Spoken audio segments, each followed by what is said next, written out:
Welcome to Phoenix and Flame, pushing through and transforming even when you feel like a pile of ash. This podcast is not intended for use as psychotherapy. If you feel you are in crisis, please call 911 or contact your local crisis hotline. Welcome to Phoenix and Flame. I'm Dana, and this is my podcast on pushing through and transforming even when you feel like a pile of ash. Well, I have a wonderful guest with me today. His name is Kyle Gillette. Now, Kyle is an ICF certified coach. Now, for those that don't know, ICF stands for International Coaching Federation. He is a certified behavioral analyst. He has a degree in kinesiology, and he is creator of the SAGE Mindset Leadership Framework that helps people in all aspects of life, including relationships with others as well as themselves. Now, some of Kyle's past experiences have been mentoring men, pet resorts, human resources, running a successful personal training business, and all of this culminated in helping people to reach their human potential through the power of mindset. Now, I have a little bit more to say about Kyle yet, but I'm excited about this power of mindset because that is huge. He's also the host of the Sage Mindset podcast. He's developer of the Sage Journal and owner of the Gillette Solutions, which is a coaching and consulting organization. When Kyle is not doing all of this coaching or recording of the podcasts, you can find him hiking, biking, or running. Now, if it's raining, he's in the Pacific Northwest. If it's raining, he might be on the courts playing racquetball with his friends or cross-country skiing with his family. Kyle, I'm tired already just reading all of that. You have accomplished so much and you do so much. I mean, welcome to Phoenix and Flame. Thank you, Dana. I appreciate it. It's great to be here. What you don't know is that 2.5 weeks ago, I went and summited Shasta with 7 other guys. And then last weekend, I went and did an 8-mile downhill race. It's one of the biggest races in the Pacific Northwest. It's one leg of a 7-leg race out here. So keeping busy, physical goals are important because if I don't have a physical goal, I'll just sit around and work. So I need that outside motivation. But thanks for having me on. I appreciate it. That is awesome. And I love the way that you're so well-rounded. And I'm sure you represent that with your clients that you see. You know, when I have people as guests on my podcast, I'm really interested kind of like for them to help me understand and help my listeners understand the twists and turns that got them to be where they are today. And I shared a little bit of that in the intro, but I'm really interested in your version of kind of how you got to be where you are now. Sure. Yeah. So I did the kinesiology major in college, but at the end of my senior year, I was behind in units by, I think it was like 19 units, and it was a quarter system. So 19 units is a horrible amount to be behind by. And so I had to double up a bunch of things and work super hard. And I'm one of those people that I actually studied a lot and still didn't do that great. Instead of the people that just get it in college, the AP students, that was not me. Oh, gosh. So I remember sitting at a desk in my apartment and talking to my parents on the phone and sitting there, and I had gone on a hike, continue the hike trend, and I had got poison oak on myself. So from about my neck down to my ankles, I had poison oak marks all over myself. And so I was really itchy, and I was 30 pounds overweight, behind in school, and not sure what I was going to do with myself. So I was really, really lost at that point in my life, in my heart, my head. Everything was very confusing. It was very frustrating. And I felt like a pile of ash, to use your phrase, Yeah. burnout and all that. So I'm talking on the phone with my parents, and I said, well, maybe I'll become a personal trainer, this and that. A few weeks pass, and a guy reaches out to me. I'd gone to India with him and several other people. And he reached out to me and said, oh, there's this opportunity at this nonprofit for someone to be a house leader there. It's a men's mentoring nonprofit. Would you be interested in interviewing? So I'm going, yeah, free room and board. It's a job. It sounds like a good opportunity. So long story short, I interviewed there. And when I get onto the property, it's this 40-acre property, beautiful, idyllic setting. I went to school in San Luis Obispo. Are you familiar with San Luis Obispo, Dana?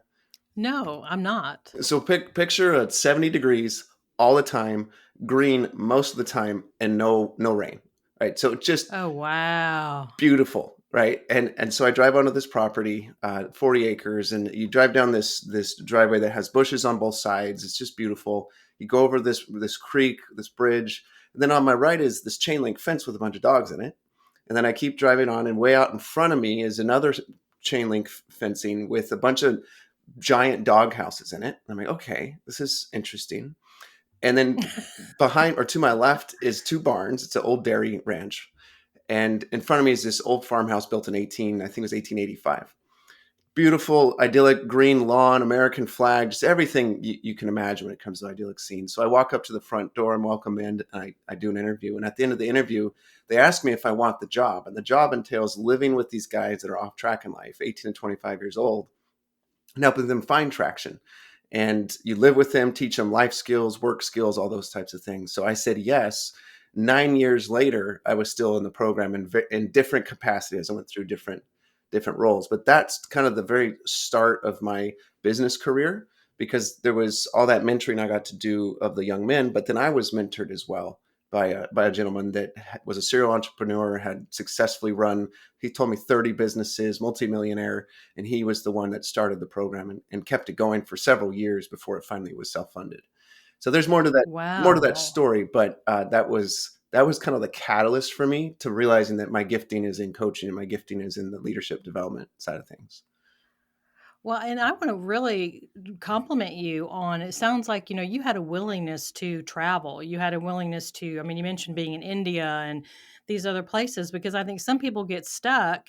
They feel like they're just in their own town Mm, with their same friends doing their same thing, and the idea of kind of expanding out and having new experiences is very anxiety provoking for them because it sounds like that's kind of part of it is just being willing to go someplace new, face something new, do something new, and feel like you're going to be okay. yep. I was anxious. I'll tell you that much. Cause sitting at that desk, talking to my parents and my place at that moment was the way I was physically and the way I was anxiously in that moment was such a perfect representation of my life, because covered in poison oak and just a mess. But when you have mentorship and you have guidance and you have a coach that brings you along the way, which is what the mentor or what the president of the program did for me, all of a sudden those things fade away. The anxiety fades because you have a partner that supports you and helps you and can guide you along the way. And that's what he was able to do with me and for me for 9 years. I mean, for 9 years, every Tuesday, we'd Wow. meet for lunch for an hour and a half and talk about life, business, the students, all those things. And as I progressed through the various roles, because one of the roles is the house leader where you live with the guys. But the next role I was in was I ran the pet resort that ultimately supported the whole program. So I ran that for 3 years. And then I ran the program for 3 years. And the whole time he's just mentoring me. So I get a master's in business, but I get a master's in life because this gentleman, he knows what's up.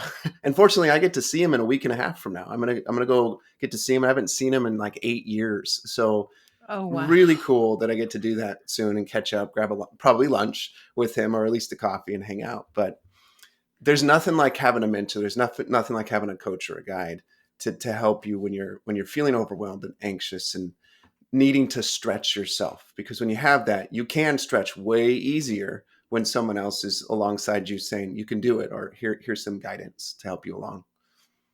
Oh my gosh, that is so true. And you had mentioned before, you had it in your bio, and I brought it up in the beginning about the power of mindset.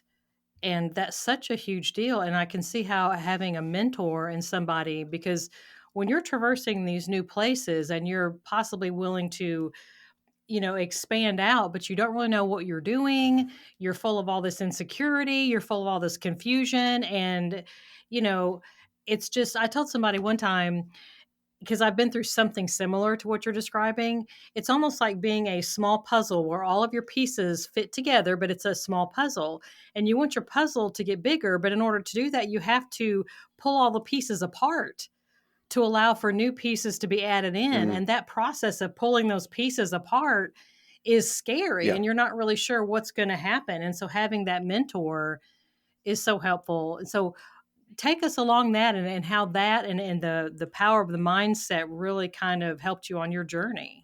Yeah. So after that program, or after being in that program for 9 years in various capacities, I got married in the middle of that, had a couple kids, and then my wife and I decided that we needed to move from San Luis Obispo to somewhere else, either to my family, which lived 3 hours away to the east, or north 19 hours to her family. And so I spent about 6 months thinking about it, praying about it, trying to figure out what's the best place for us to go. If I would have moved to my parents, I would have become an orange farmer. And I had experience in that in the summers, and it wasn't for me. And part of it was I had my mind set on the idea that I wanted to have the same impact, or better or greater, you could say, in my own life, in ministry and work and whatnot, wherever I go, as I had in that men's mentoring program. And I just didn't see it happening being an orange farmer. I love my dad. He's an amazing man. He's done amazing things and all that. And we would have worked great. I would have done well, but it wasn't where my mind was set. And so that helped me to get clarity on what to do. It took a while to get there, because it was kind of this giving up of my parents as it relates to them seeing their grandkids as much, and a lot of things. So it was a big Oh, deal. But mm, when I yeah. got that vision dialed in and put my mind to it, we ended up moving, and then it was a dumpster fire again. So I had the dumpster fire at the end of the college, and then I moved, and in a 8 month, no, in a 10-month time period, I applied to 140 jobs, literally 140 jobs. Oh my Got one that goodness. was a disaster. It was horrible. It tore me physically up because of the stress that it created on my life. It was a senior living facility. It was just an awful experience. And so I quit after 6 months. And I've never quit like that before. I'd quit jobs, of course, because you move and life goes on, but never like that. It was horrible. And then I applied to a bunch of other jobs and finally got a job in HR. And that exposed me to personality assessments. And that exposed me to the reality of how important people's mindsets are and their attitudes are, and how simple it is to help people grab a hold of that. And then if you can keep them accountable, which is why I have that SAGE framework, if you can keep them accountable, now that mindset will stick. It'll stick around, and their life will fundamentally change. And that's what really happened to me personally as well. When I got through that phase of working for that senior living place, and it just being a complete disaster for my life and my family, I needed to put my mind in a different place. I needed to have a different attitude about what was possible in my life and with my family. And so as I did that, opportunities came, and then this huge opportunity of running my own business came, and then here I am, right? So for me, choosing this attitude of gratitude, choosing how I want to see my life, how I want to see my day, and how I want to see my circumstances, has been the mindset that has made the biggest difference for me personally. And I could talk about other people's experiences too, but for me, that changed everything. And I'm glad for it. I don't know who introduced me to the world of mindset, but whoever it was, thank you. I want to say a couple things. Like, as you're talking, so much is coming into my mind, and I definitely want to get back to that accountability thing. I really want to hear what you have to say about that.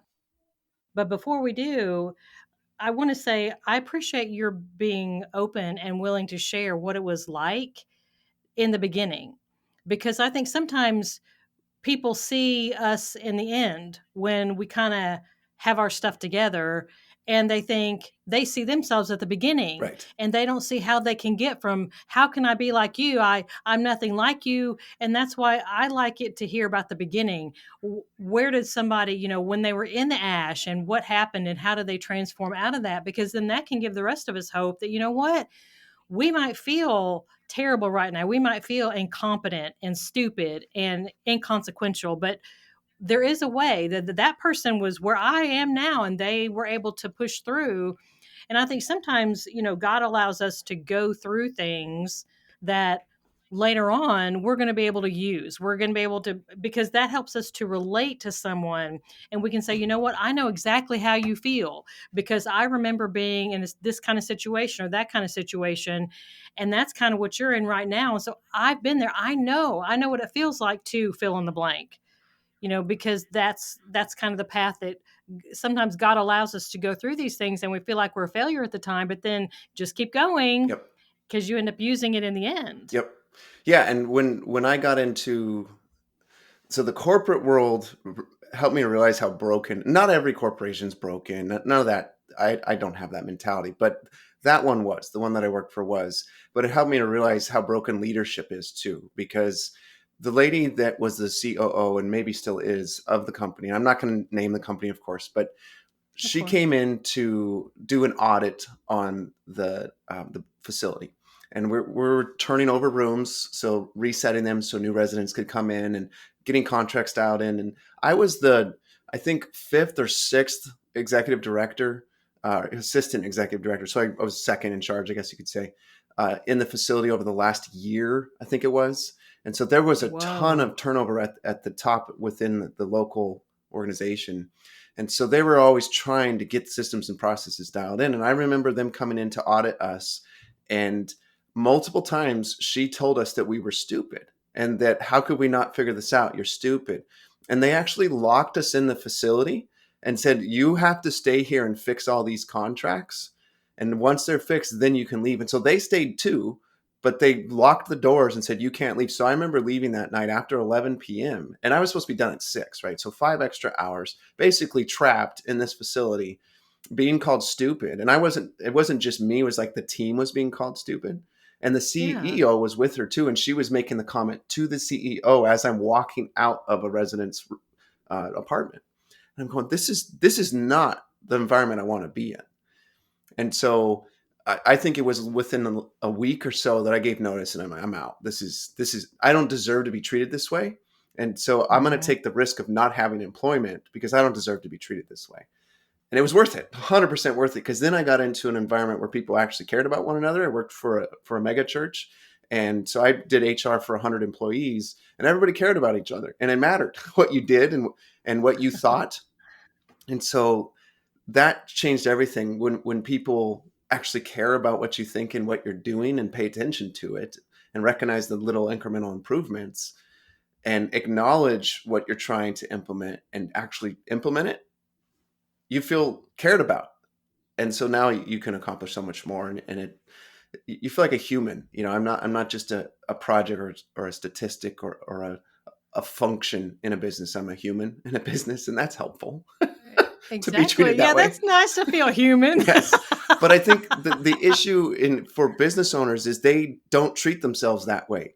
And often they don't treat their employees that way too, is they're an automaton. They're a robot that's just overwhelmed and burning out, Phoenix and Flame. They're constantly burning out and feeling exhausted and overwhelmed because they're not treating themselves like a human. And unfortunately, when they do that, they're not honoring the people that they work with or work for them to some degree or another, sometimes more severely than others. But that's the problem. We get so focused on the task and not the people. And when we can get back to the people and get our mindset, I like to say mindset versus mindset, because we got to set our mind on the people, set our mind on that versus the task. We're going to life, business, everything else is going to be in such a better place.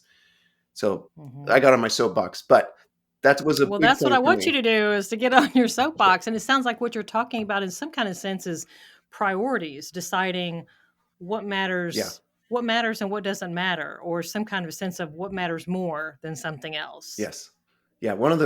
In my book that's going to be coming out in August, it's called The Sage Leadership or Sage Leadership. And it's a 4-part framework for building people first leaders.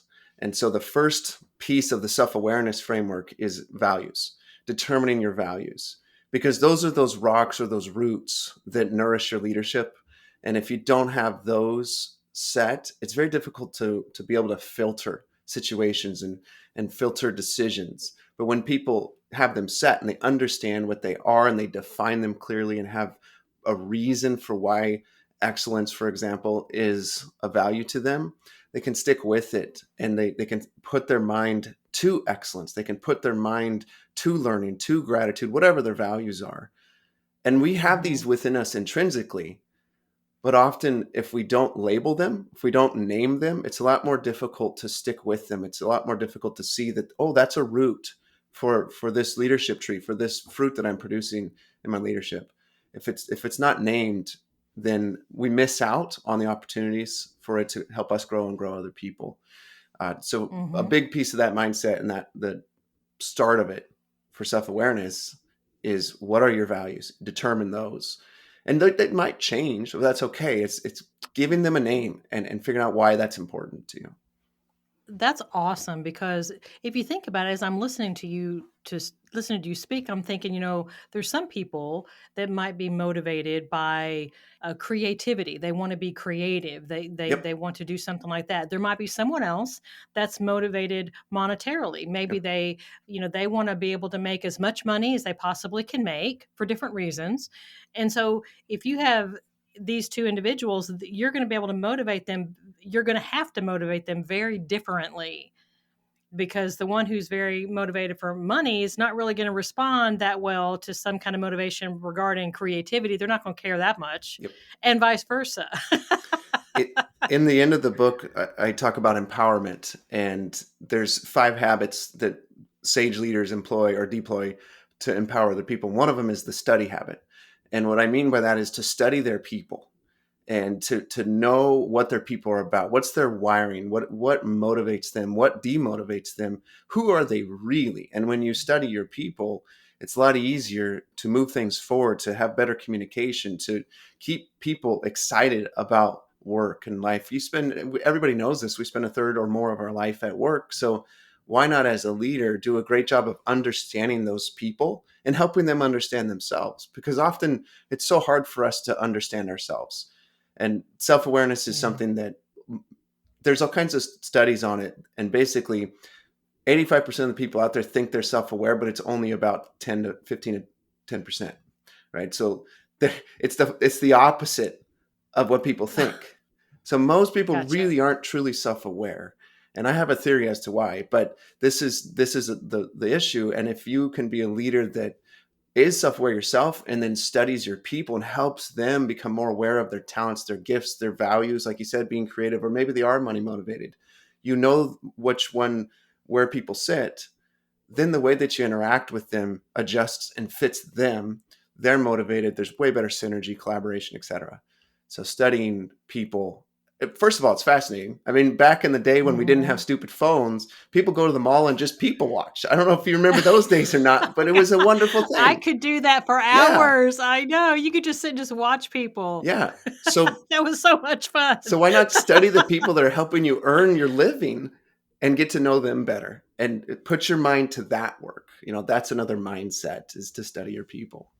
That's wonderful. Now, you said something that I can't let go. You said you have a theory about why people aren't more self-aware. Yeah. So I want to know about that. And I also want to know how do we know? Because apparently people think that we think we're self-aware, but we're not really. Yeah.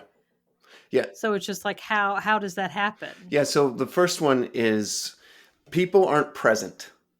People spend so much time worrying about what happened in their business or what happened in that conversation, in their relationship with a significant other or a friend or a coworker or boss or whatever.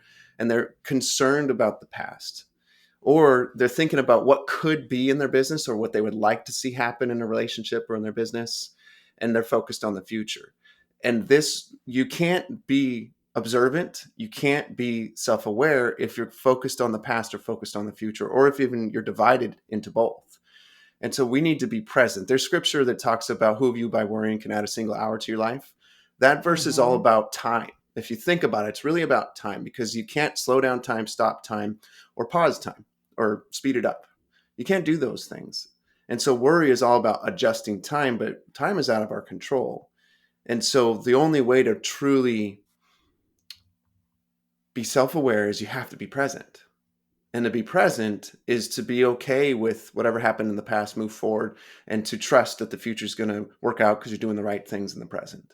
And you're doing the right things with the right people in the present too, because they're going to help you get there. Nobody arrives anywhere on their own. Everybody's standing on other people's shoulders or holding hands, metaphorically speaking. Right. So my theory is the problem with self-awareness is people aren't present. And a simple thing that I suggest my clients do is close the windows. And the metaphor I use is every time that we're interacting with someone, we're playing a role, some sort of a role with that person. And if you think of that like a browser window, that window is open and it takes energy from us to play that role with that person. We need to play that role. It's important. I'm a husband. I'm a father. I'm a boss. I'm all these things. And that's important. But Mhm. when I transition from that role, from being a coach with a client to going downstairs and interacting with my kids as a father, I need to close that window, that coach window, right? Close that browser window, open up the father window, and go downstairs and interact in that way. And in order to do Mm. that, we need to take 5 to 30 seconds or 10 to 30 seconds and just breathe, literally breathe on purpose and get present back to who you're going to become now. And I'm not saying we're faking things or being disingenuous. I'm just saying our brain needs time to adjust and become that role again. Because I can't be a coach to my wife. I can't be a coach to my kids. It's not the right fit. Not Right. that type of coach at least. So close that window, close that browser window, open up the other one, turn the energy off from that old role and go down and to the new role. And lots of people have many, many, many browser windows open. They're playing multiple roles at the same time, and this is exhausting, and they never give the people the proper attention that they should. And that means it's because they're not present, because their energy is being pulled to all these other browser windows, and so they can't give their best in that present moment to that person.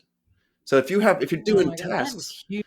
if you're doing just tasks, it's okay if you have multiple browsers open. Who cares? You're doing multiple different things. You're jumping from thing to thing, and people believe they can multitask. It's a lie, but go ahead, do it anyway. With people, you can't do that. People, you got to shut those browsers. So that's the thought. That's the theory that I have behind why self-awareness is such a struggle for people. Hmm.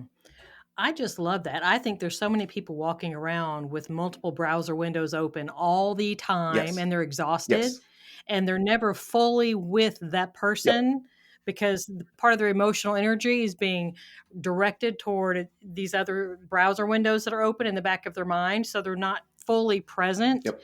And so they're not really enjoying the moment. The other person's not enjoying the moment. They're not connecting and they're exhausted. Yep. And this I think that's an amazing and analogy. this is where accountability comes in, because some people might be thinking, well, what about all those other things that I need to be concerned with? Well, you do need to be concerned with those things, but that's why you have systems and processes in place. That's why you delegate to people. And that's why you have accountability in your life to help you to stay on top of what's the most important versus the most urgent, right? Most people are familiar with the whole quadrants, the quadrant 1 and quadrant 2, but we live in that urgent, important, or the distracted quadrant, the distracted way of life. But when you have accountability in place, you can fix that. And for me, when I work with my clients, I help them to discover, to learn a system for that accountability that just flat out works. You just have to follow it. And most people are partially already following it. So it's a fairly intuitive thing that I have people pursue. But that's Mhm. fundamental. When it comes to, especially to the mindset work, you have to stay accountable to the mindset work that you're doing, you know? And if you don't have that great accountability in place, it's a lot harder to make the progress that you really want to or need to make. That's exactly right. And because I'm a leader, I've always been. You have some people that are just kind of born to leadership, and also that's also one of the spiritual gifts, leadership, and that's kind of been mine. So I know what it's like to be in a situation where you're being pulled and tugged in different directions by other people, and also feeling like you need to do more yourself and trying to Hmm. feel like you're just being spread so thinly and it can get really, really frustrating. And so it sounds like the accountability, and you mentioned like 3 levels of Yeah, accountability. Share with us what those levels are. sure. So I call it an accountability pass, PASS. I'm going to back up 1 second and talk about SAGE for a moment to kind of frame this a little bit, and then I'll talk about the pass. Gotcha. So I love Gotcha. acronyms. They help me. I do They help me too. remember things. They help me remember life. It's super helpful for me. So for the listeners that enjoy mnemonics and alliteration and acronyms and stuff, this will be helpful for you. So SAGE is actually an acronym that stands for 4 things, which is self-awareness, accountability, growth, and empowerment. And I believe those are the 4 fundamentals to great leadership, to SAGE leadership. And the description that I give it is a leadership house. Self-awareness is the foundation to your leadership house. If you don't have self-awareness, you can't build much of a leadership house on top of that. Accountability is the nails that holds the leadership together, that holds your leadership house together. If you don't have accountability, no matter how beautiful the architecture is or how well things seem to be put together, without accountability, that's going to crush the people within it. Or as I talk about in my book, the big bad wolf's going to come and blow down your leadership house. So you need that accountability. Growth is the walls and the roof. And it's the idea that at times in our leadership, we need to remodel. Sometimes it's internal and we remodel internally. We adjust a wall here, we move a piece of furniture there, that kind of thing. But then there's other times where we get to expand and our leadership house actually, quote, grows, or we put an addition to it, which means we get to have more influence on people. And then the roof, which breaks the analogy, but I still like it. The roof is that leadership lid that John Maxwell talks about. We need to raise that lid. And the way you do that is through accountability, is through self-awareness and empowering other people. Then finally, in the leadership house, empowerment is the windows and doors. So these are the windows and doors that the people you're currently leading and influencing can look out of. They see out there into the world and they see opportunities for themselves. They see what's possible because they've been trained and they've been supported by you, and the people that you are also influencing support them. So then at some point they go, oh, well, I want to start my own business. This is what happened to me when I was in HR. I was supported and I was being empowered, and I looked out to the green pastures and I went, I want to start my own business. And my boss, she said, yeah, go for it. Just give me a heads up when you're going to go. And that's empowering. And so that's what a sage leader does. But also people see into your leadership. They're able to observe it, and they knock on that door and say, hey, can I be a part of this? And you welcome them in and empower them to do amazing things under your leadership. And then eventually they may jump out as well, but you want them to, because sage leaders do that. So that's the leadership house. It's the way I like to describe it to people. But the accountability piece it's the heart of it all. Even if you're not growing, if you have accountability, it works out. Even if you're not doing that great with empowerment, if you have accountability, it works out, because eventually you're going to get those things happening. Self-awareness and accountability go hand in hand in a lot of ways. So with this PASS, how I describe it is the P in PASS stands for passive accountability. So Dana, when you think about goals that you have right now, what is a goal that you have? Are you asking me like for real? Yeah. A goal I have, okay. As y'all know, my listeners know that I love being transparent. So one of my goals right now, I'm actually working with a consulting group in Charleston. And one of my goals is to become an international public speaker. Cool. So you want to become an international public speaker. That's your goal. Mm-hmm. Why? Not only would it be a lot of fun, but it would be a way to be able to convey information, and I can connect with people. So that they can grow and they can get healthier and get stronger and get better and get more confident. There we go. Okay. So your goal is to help people get healthier, stronger, and more confident. That's the goal, right? And you're going to do it through international speaking. That's the method. That's the vehicle to get you there. But your goal is you want happier people, stronger people, and you want them to know that they can grow. That's a story, right? So that's a great story to share with people. And when you share that with people, you tell, 10, 15, 20 people that you want to become an international speaker so people can grow and they can be more confident, right? That people go, oh, that's really interesting. Well, how are you going to do that? What does that look like? And they're intrigued. If you just tell them you want to become an international speaker, they're like, okay, whatever. It's not that big a deal, right, unless they know you really well. But even still, they may not care too much. You tell the story, and then they're going to check in on you and say, so what's going on with that, Dana? What's happening with this, with you becoming an international speaker and influencing these people? And then you give them feedback, you update them. And so that creates this passive accountability. You didn't ask them to keep you accountable. You just told them a story that was meaningful to you, which then was meaningful to them because they care about you. Now, if you tell 30 people, maybe 5 will follow up, but that's okay. But that's the passive part. Active accountability is now that you have these 5 people that followed up with you, you pull one of them aside and you say, hey, Susie, I would love to talk to you more about this goal that I have. I want to do this. I want to become an international speaker by this time frame. And I'd love for you to help support me in this process. Keep me accountable to the steps I need to take to make it happen. And in return, I'd love to offer accountability to you for whatever goal you have. I want to support you, and we'll give honest, real feedback back and forth. That's active accountability. I did that since I was a sophomore in college. I've had active accountability on a Wednesday or a Tuesday. I think it was either a Wednesday or Tuesday since I was a sophomore in college, where I'm meeting with somebody either weekly or every other week, to talk about life, business, work, struggles, whatever, everything and anything.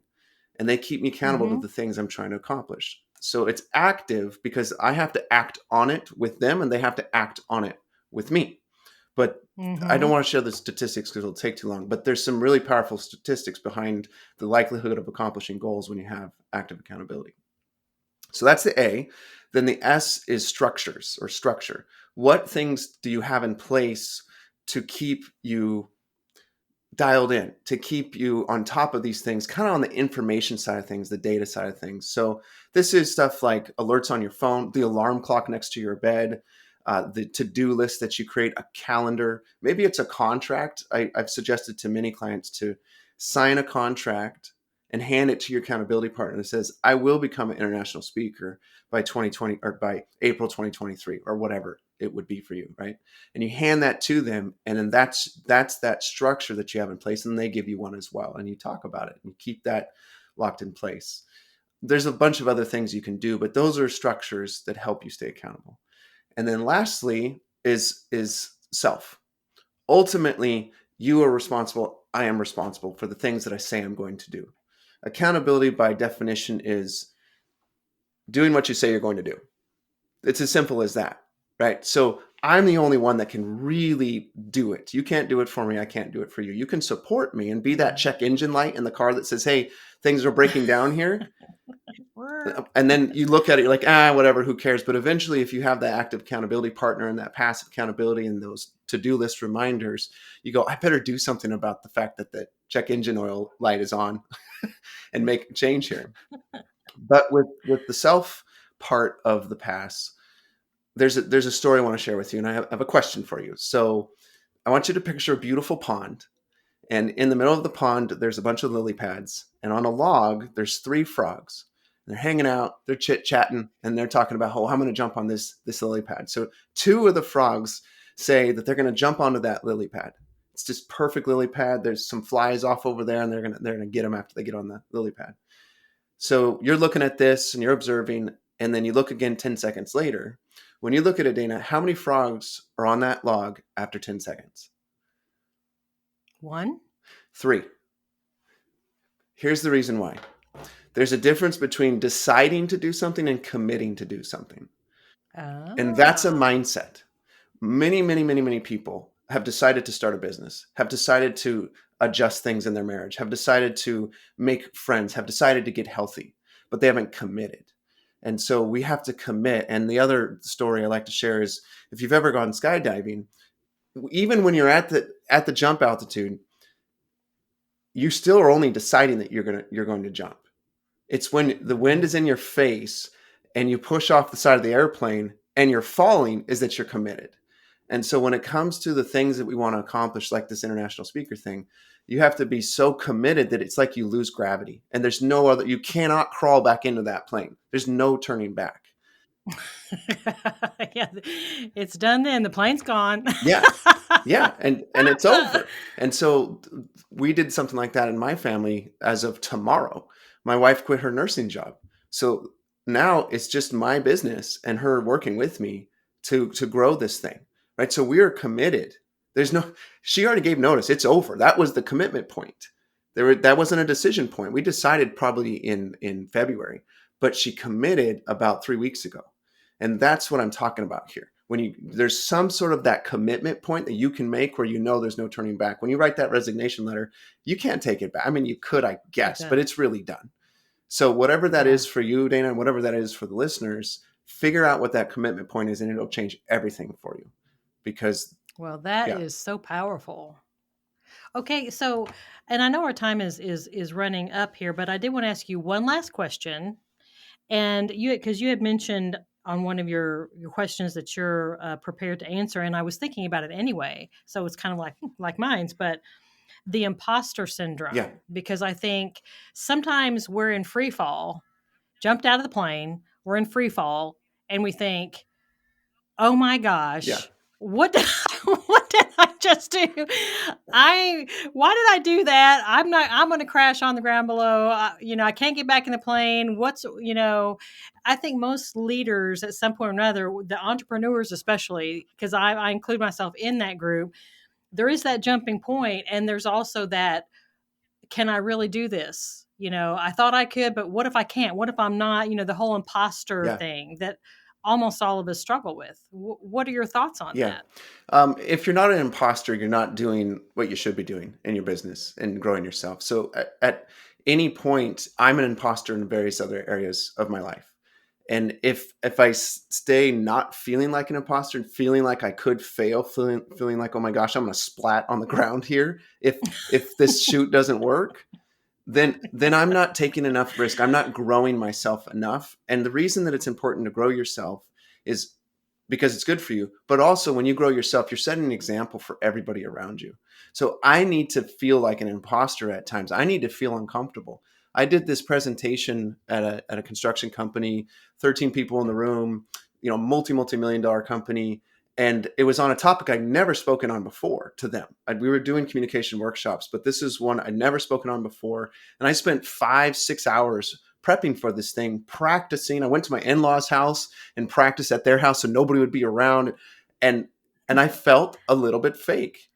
But I got a text from the CEO of the business yesterday. He said, Tuesday's workshop was fantastic, is what he texted me. Oh, that's wonderful. And so I felt like an imposter throughout the whole process, even partially through. I was sweating, getting really hot, and I had to wipe my brow once or twice. Yeah. I don't think anybody noticed, but it was beautiful because if I wouldn't have been willing to feel like an imposter, to take that risk, I want people to switch their mindset from feeling like an imposter to it's okay to fail, to risk mindset. In my book, I talk about the risk mindset, that we need to have that.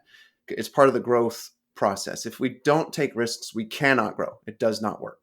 And so if you're feeling like an imposter, good for freaking you. That's awesome. You're in the right place.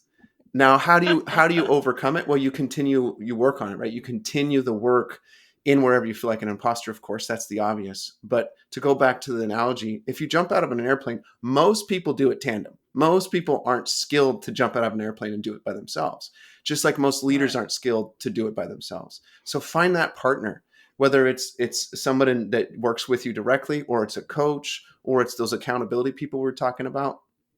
Find that person or people that can support you, and it lets you know that you're either way too far out of your depth and maybe it's way too much of an imposter here and you should maybe back off a bit, or you know what, you're going to be okay and you're going to be fine. Fight through it. You may screw up, but it's worth it, kind of thing. So I want people to switch from imposter to risk. When you feel like an imposter, that's awesome because you're in a place of risk, and risk is where growth happens. But find the accountability to help you so you can get the feedback from what happened as a result of that risk you took, whether it was good, bad, or indifferent. So that's what my thoughts. I love that. Absolutely love that. So unfortunately, our time is up. Kyle, I love everything you're saying. I feel like we could talk for a long, long time. But I'm wondering, if you have one last thing, imagining my listeners out there that are going through some of these struggles that you've gone through along the way, struggles I've gone through, they might be in it right now or know someone who's going through those struggles. Yeah. What is one takeaway? If you could just give them one thing that they could remember once they, turn the podcast off and, get in their car or go to work or whatever they're going to do, what's one takeaway that you want them to have? Yeah. Whoever came to mind when I was talking about accountability and that accountability partner, that active side of things, whoever that is for you, call them, email them, set up a conversation with them, and boldly take the risk, feel like an imposter, and boldly have that conversation that says, here are my goals. This is the story behind my goal. Will you help support me in it? What's your story? I want to help support you in it. But whoever that person was that came to mind, reach out to them today. As soon as you turn this off, if you can't call them in the moment, text them and say, hey, I want to talk to you later today. But do it, and trust me, it's worth it. It's 100% worth it. So that's what I would so suggest. Don't be like a frog sitting on the Correct. log. Just jump. Do that it. Text. Don't just talk about doing it. Do the it. The text is the commitment. Once you send that text, that's your commitment that says, I'm doing this. I'm going to create some active accountability in my life. So wonderful. Yeah, hit send. Don't just sit on the log. Hit send. Make something happen. Yeah. That is wonderful. Well, Kyle, thank you so much for your Sure. time that you have and your expertise and your transparency and willing to share some of your struggles with us so that we can feel like, we're all together. Yes. We're all in this together. We're all experiencing this together. And that's part of what Phoenix and Flame is about, is building this community where we can be honest and we can be transparent, so we can reach out to each other and say, hey, let's do this together. We're all the same. We all have the same kind of needs and wants and struggles. And let's just reach out to one another and help each other on our journey. So thank you for being here and helping us do that. Yeah. Thank you, Dana. And if people if they want to know how to do that pass process, I have a PDF that you can post so they can download that, and it'll walk them through the 4-step process to create that accountability in their life and their business. So I just wanted to share that with your listeners. I wanted to say too, listeners, you can go to sagemindset.com. And that has all of this, because I've gone to your website, Kyle, and it's amazing. You have all of these opportunities to help people, and depending on where they are on the journey, what level of help they might need. You have a leadership assessment that somebody can take, and it's just amazing. So listeners out there, go to sagemindset.com, plug in. I mean, there's all kinds of resources there that Kyle makes available to you. So if you guys have heard anything, and I know that you have heard something today that has been helpful, maybe it's helpful to you in your life situation right now. Maybe you're thinking of a friend or a family member or a coworker that you're thinking, oh my gosh, they need to hear this. This is exactly what they need to take them to the next level, to pull them out of that pit and to keep them going forward. Share this information. Put the link to this podcast episode, put it on whatever your preferred social media platforms are. Send a link through text and a link through email. You can go to phoenixandflame.com. And, if you have a comment to make, or if you have an idea of a future podcast that you would like to hear me do, you can communicate with me through that way as well. So I hope you've had a wonderful day. I hope the rest of your day goes well. This is Dana on Phoenix and Flame.